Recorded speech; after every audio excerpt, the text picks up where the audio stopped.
Pay scale নিয়ে সরকারি চাকরিজীবীদের দীর্ঘদিনের অপেক্ষার মধ্যে নবম জাতীয় বেতন কাঠামো বিষয়ে পে কমিশন একটি গুরুত্বপূর্ণ সিদ্ধান্তে পৌঁছেছে। কমিশনের সর্বশেষ পূর্ণাঙ্গ বৈঠকে গ্রেড সংখ্যা পরিবর্তনের প্রস্তাব উঠলেও শেষ পর্যন্ত আগের মতোই ২০টি গ্রেড বহাল রাখার সিদ্ধান্ত নেওয়া হয়েছে। তবে বেতন কাঠামোর মূল ভিত্তি, সর্বনিম্ন ও সর্বোচ্চ বেতনের হার এখনও চূড়ান্ত না হওয়ায় পুরো পে স্কেল কার্যত অনিশ্চয়তায় রয়েছে। বৃহস্পতিবার ১৫ই জানুয়ারি অনুষ্ঠিত ওই বৈঠক শেষে এক সদস্য জানান, গ্রেড সংখ্যা অপরিবর্তিত রেখেই বেতন বৃদ্ধির সুপারিশ করা হবে, অর্থাৎ কাঠামোতে বড় ধরনের পরিবর্তন না এনে বিদ্যমান ব্যবস্থার মধ্যেই বেতন সমন্বয়ের পথ বেছে নিতে চায় কমিশন।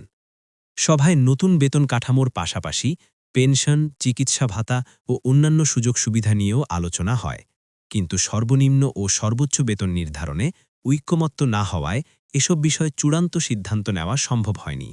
বিশেষ করে সর্বনিম্ন বেতন কত হবে, এই প্রশ্নে কমিশনের সদস্যদের মধ্যে মতভেদ স্পষ্ট হয়ে উঠেছে।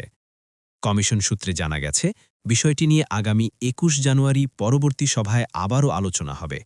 তার আগে কমিশনের চেয়ারম্যান জাকির আহমেদ খান অন্তর্বর্তী সরকারের শীর্ষ পর্যায়ের সঙ্গে বৈঠক করে সর্বনিম্ন বেতন নির্ধারণে একটি নীতিগত দিক নির্দেশনা বা সবুজ সংকেত নেওয়ার চেষ্টা করবেন। এর আগে বেতন বৈষম্য কমানোর লক্ষ্যে সর্বনিম্ন ও সর্বোচ্চ বেতনের অনুপাত ১:৮ রাখার একটি প্রস্তাবও আলোচনায় এসেছিল।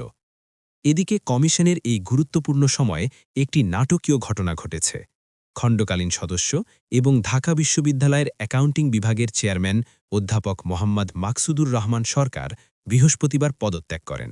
ঢাকাভি রেজিস্ট্রার ভবনে এক জরুরি সংবাদ সম্মেলনে তিনি জানান, পাবলিক বিশ্ববিদ্যালয়ের শিক্ষকদের জন্য প্রস্তাবিত ৩৩টি সুনির্দিষ্ট সুপারিশ কমিশনের আলোচনায় বা সিদ্ধান্তে প্রতিফলিত না হওয়ায় তিনি দায়িত্বে থাকতে আগ্রহী নন। সব মিলিয়ে নবম জাতীয় পে স্কেল নিয়ে প্রত্যাশা থাকলেও সর্বনিম্ন ও সর্বোচ্চ বেতনের প্রশ্নে সিদ্ধান্তহীনতা কাটাতে না পারলে পুরো কাঠামো চূড়ান্ত হতে আরও সময় লাগতে পারে বলে মনে করছেন সংশ্লিষ্টরা।